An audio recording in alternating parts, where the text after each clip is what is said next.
আমাদের মেয়েদের জীবন সেই সকালবেলা থেকে শুরু হয় পরিশ্রম করা আর রাত যতক্ষণ রাত্রে না ঘুমাবো ঠিক ততক্ষণ পর্যন্ত আমাদের কিন্তু কাজ করতেই থাকতে হয়। আর আমরা যদি একটু বুদ্ধি করে এই সংসারের কাজকর্মগুলো যদি করি তাহলে আলহামদুলিল্লাহ একটু আমরাও আরাম করতে পারবো এবং নিজের যত্ন নিতে পারবো।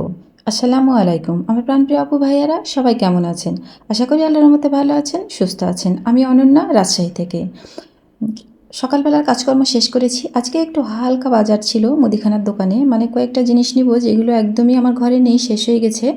আর আজকে এগুলো না নিলে রান্নাই করতে পারবো না।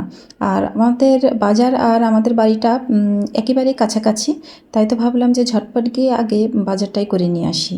তো বাজার করে নিয়ে আসলাম, নিয়ে এসে আজকে মনে হলো যে একটু ছাদ বাগান থেকে পুঁই শাকগুলো পারবো। আর আলহামদুলিল্লাহ আমার পুঁই শাকগুলো এতই সুন্দর যে এই পুঁই শাকগুলো মায়াতে আমি কাটতেই পারি না, আমার খেতে ইচ্ছে করে না, শুধু দেখতেই মজা লাগে। আমি আসলে ছাদে আসলে এইখানে দাঁড়িয়ে দাঁড়িয়ে শুধু গাছগুলো দেখি।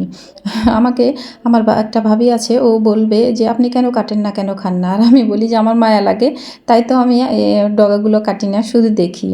তো যাই হোক, শুধু তো দেখলে হবে না, খেতে তো হবেই। আর এগুলো যেহেতু খাওয়ার জন্যই করা, তো আজকে এসেছি মূলত আসলে কয়েকটা পুঁইয়ের ডগাগুলো কাটতে। আর খুব বেশি আমার লাগে না, একেবারেই অল্প, 2টা থেকে 3টা ডগাগুলো কাটলেই কিন্তু আমার হয়ে যায়। তো যেহেতু ডগাগুলো এদিক ওদিক ঝুলে গেছে, আর টালটা একটু ছোটই, আর গত বছরেরই টাল, এটা খুব ভালো হয়ে নাই, একটু ভেঙেও গেছে মাঝখানে। তো একটু ডগাগুলো উঠিয়ে দিলাম, আর 2-3টা ডগাগুলো এখান থেকেই কেটে নিব। তো আমার প্রাণপ্রিয় আপু ভাইয়েরা, প্লিজ লাইক দিয়ে ভিডিওটা দেখা শুরু করবেন আর অবশ্যই ফুল ওয়াচ দিবেন।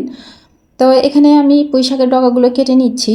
আর একটু পরিশ্রম যদি করা যায় তাহলে কিন্তু নিজেদের পরিবারের চাহিদাটুকু কিন্তু নিজের পরিবার থেকেই মেটানো সম্ভব হয়। আর সেটা অবশ্যই পরিশ্রম করতে হবে, যদি কারো এদিক ওদিকে জায়গা না থাকে। আর আলহামদুলিল্লাহ যদি কারো ছাদ থাকে, সে নিজের বাসা হোক বা ভাড়া বাসা হোক, বাড়িওয়ালা যদি ভাড়া বাসায় অনুমতিও দেয়, তাহলে মনে হয় যে একটু পরিশ্রম করলে হালকা পাতলা কিছু গাছ লাগানো যায়। বা ভাড়া বাড়ির বেলকুনিতেও কিন্তু আমার মনে হয় যে কিছু হালকা পাতলা গাছ লাগানো যায়। তো যাই হোক, আমি আমাদের ছাদ বাগানেই অনেক কষ্ট, অনেক পরিশ্রম করি আমরা দুজনেই।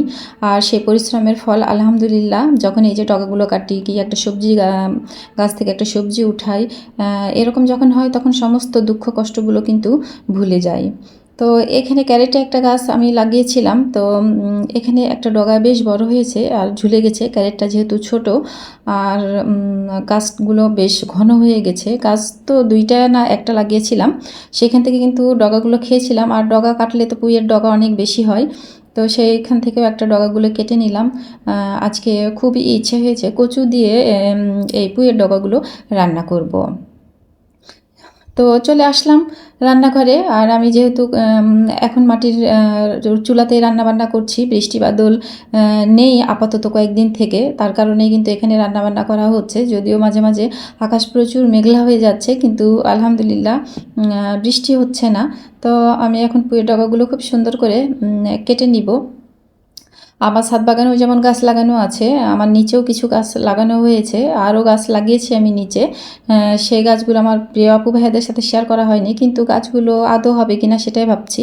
কারণ এই যে ভাদ্র মাসের প্রচুর গরম, আজ কয়েকদিন থেকে প্রচুর গরম পড়ছে, এই গরমে আর রোদের তাপমাত্রাও অনেক বেশি। গাছগুলো নতুন যেহেতু কেবলই লাগিয়েছি, গাছগুলো ভালো হচ্ছে না, মারা যাচ্ছে। মনে হয় যে গাছগুলো খুব ভালো হবে না। তো ওই যে শুরুতে একটা কথা বলেছিলাম, আমরা মেয়েরা আমরা ইচ্ছা করলেই কিন্তু প্রচুর সংসারের কাজের মধ্যেও নিজেকে একটু আরাম দিতে পারি এবং নিজের যত্ন করতে পারি। আর সেটা হচ্ছে খুব ভোরবেলায় যদি আমরা ঘুম থেকে উঠে সকালবেলা সমস্ত কাজ তাড়াতাড়ি শেষ করে ফেলি এবং খুব অল্প সময়ের মধ্যেই যদি আবার দুপুরের আয়োজনটাও করে ফেলি, তাহলে কিন্তু রান্না দেখা যাবে যে দুপুরের রান্না শেষ করেও হাতে অফুরন্ত সময় থাকে। যেটা আমি আজ করেছি এবং এটা আমি প্রায়ই করে থাকি যে কখনো কখনো ফজরের নামাজ পড়ে ঘুমাই না, জেগেই থাকি, সমস্ত কাজগুলো করে নিই। তো আলহামদুলিল্লাহ ভোরবেলা থেকে যদি সংসারের সমস্ত কাজে লেগে যাওয়া যায় আর কাজগুলো যদি ঠিক বসে না থেকে অলসতা না করে কাজ সময়ের মধ্যে করে নেওয়া যায়, তাহলে আলহামদুলিল্লাহ কিন্তু সমস্ত কাজ সঠিক সময় শেষ করা যায় এবং দুপুরে খাওয়া দাওয়ার পরে কিন্তু একটু রেস্ট নেওয়া যায় বা নিজের একটু যত্নও করা যায়। তো আসলে আমরা পরিবারের সবার কথাই চিন্তা ভাবনা করি, কিন্তু নিজের কথা একদমই ভাবি না। এটা আসলে ঠিক না, কারণ এই কাজটা আমিও আগে করতাম। এখন চেষ্টা করি নিজেকে একটু সময় দেওয়ার, নিজের একটু যত্ন নেওয়ার। আগে আমি এই কাজটা করতাম না। তো আসলে এটা একদমই ঠিক না। নিজের শরীর স্বাস্থ্য বা নিজের দিকে তাকালেই বুঝতে পারি যে এটা একদমই আমি ঠিক কাজ করি নাই। তো যাই হোক, এদিকে কচু আর পুঁই শাক হাতে মাখিয়ে কিন্তু রান্না শুরু করে দিয়েছি, রান্না হচ্ছে। আর মাটির চুলায় কিন্তু খড়ি দিয়ে রান্না করা ভীষণ কষ্টের।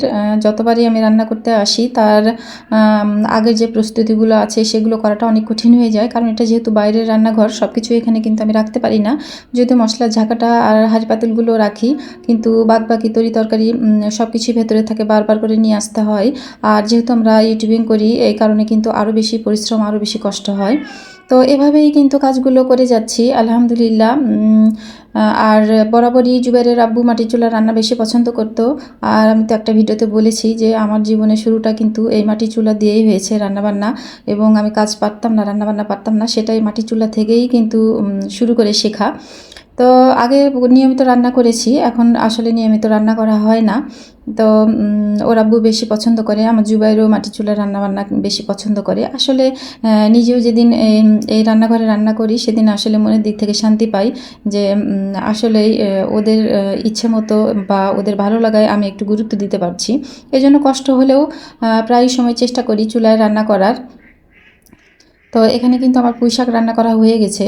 এখন আমি মাংস চাপিয়েছি, মুরগির মাংস দিয়ে আজকে আমি ফুলকপি আর আলু রান্না করছি। আলু আমার কিন্তু আগে থেকে সেদ্ধ করে রাখা ছিল, সেই দেশি আলুগুলোই কিন্তু দিয়েছি, আর একটা ফুলকপি দিয়েছি। মাংসগুলো মশলা কষিয়ে মাংস কষালাম, মাংস কষানোর পর কিন্তু আবার আলু ফুলকপি দিয়ে এটাও বেশ কিছুক্ষণ কষিয়ে নিব। আর আমি কিন্তু এই খড়ি চুলায় রান্না করলে রান্না শুরু করে দিয়ে আমি বাড়ির ভেতরে চলে যাই, এবং আরও যে কাজগুলো আছে, আমাদের তো সংসারে মেয়েদের অনেক কাজ থাকে টুকিটাকি, যে কাজগুলো সারাদিন করলেও শেষ হবে না। তো আমি এখানে রান্না শুরু করে দিয়ে যখন দেখব যে এখন আর বসে না থাকলেও হবে, তখন আমি উঠে কিন্তু বাড়িতে চলে যাই, বাড়ির ভেতরে যে আরও যে কাজগুলো আছে টুকটাক সেই কাজগুলো আমি করে নিই। যেমন দেখা যাবে যে ঝাড়ু দেওয়া, হয়তো ডাইনিং মোছা, পরিষ্কার পরিচ্ছন্ন করা, এই ধরনের টুকটাক হালকা পাতলা কাজ কিন্তু আমি করে নিয়েছি। করে রান্নাঘরে আবার চলে আসলাম, রান্না করছি। আর রান্না শেষে যখন বাড়ির ভেতরে ঢুকবো, ঢুকে দেখবো যে আমার বাড়ির ভেতরের যে রান্নাঘর আছে সেই রান্নাঘর বা আমার পুরো বাড়িটা সুন্দর করে গোছানো, সুন্দর করে পরিষ্কার পরিচ্ছন্ন করা আছে, তখন কিন্তু খুব ভালো লাগে।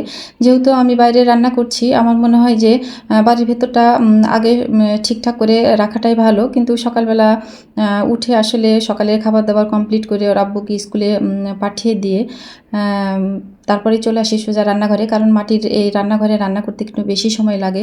সব কিছু নিয়ে আসা, নিয়ে যাওয়া, এইগুলো করতে করতে বেশি সময় লাগে। আর যেহেতু চুলা জ্বালানোর একটা ব্যাপার আছে, সে কারণেই আমি পারি না। কিন্তু এই রান্না করতে করতে আমি বাড়ির ভেতরে কাজগুলো আলহামদুলিল্লাহ সুন্দর সব কিছু করে নিই এবং গুছিয়ে নিই, পরিপাটি করে রেখে দিই। তো এখানে কিন্তু কথা বলতে বলতে আমার আলু আর হচ্ছে ফুলকপি দিয়ে মুরগির মাংসের তরকারিটাও রান্না করা হয়ে গেছে। তো এখন সব কিছুই মানে তরকারি সব কিছু ঢেলে ঢুলে নিয়ে চলে যাব বাড়ির ভেতরে। আরও যেগুলো কাজ আছে, নিজের গোসল করা, নামাজ পড়া, এই কাজগুলো আমি করে নিব। তো আলহামদুলিল্লাহ এই যে আমার ফাইনালি মাংস দিয়ে আলু ফুলকপি তরকারিটা খুবই সুন্দর হয়েছে। আর কয়েকদিন থেকে রেগুলার একটু ফুলকপি রান্নার চেষ্টা করছি, কারণ এখনকার বর্ষাকালের, যদিও বর্ষাকাল ওভাবে নেই, কিন্তু মাঝে মাঝে এখানে সেখানে বৃষ্টি হচ্ছে, আর এই বৃষ্টি হওয়ার কারণে কিন্তু তরকারি ফ্রিজে রাখলেও পচে যাচ্ছে। তাই তো ফুলকপি যেহেতু নিয়ে আসা আছে, সেজন্য একটু ফুলকপিটা বেশি রান্না করছি। তো রান্না বান্না সব কাজকর্ম শেষ করে একদম দুপুরে খেতে বসে গেছি। পুঁই শাক দিয়ে কচুটা দিয়েই আজকে ভাত খাবো এটা ভেবেই, আর আগের দিনের একটু তরকারি ছিল সেটাও নিয়ে নিয়েছি। তো আলহামদুলিল্লাহ তরকারিগুলো খুবই টেস্টি হয়েছিল। তো আমার প্রাণপ্রিয় আপু ভাইয়েরা সবাই ভালো থাকবেন, সুস্থ থাকবেন। ফিরে আসবো ইনশাল্লাহ আগামীতে নতুন কোনো ব্লগ ভিডিও নিয়ে। আল্লাহ হাফেজ।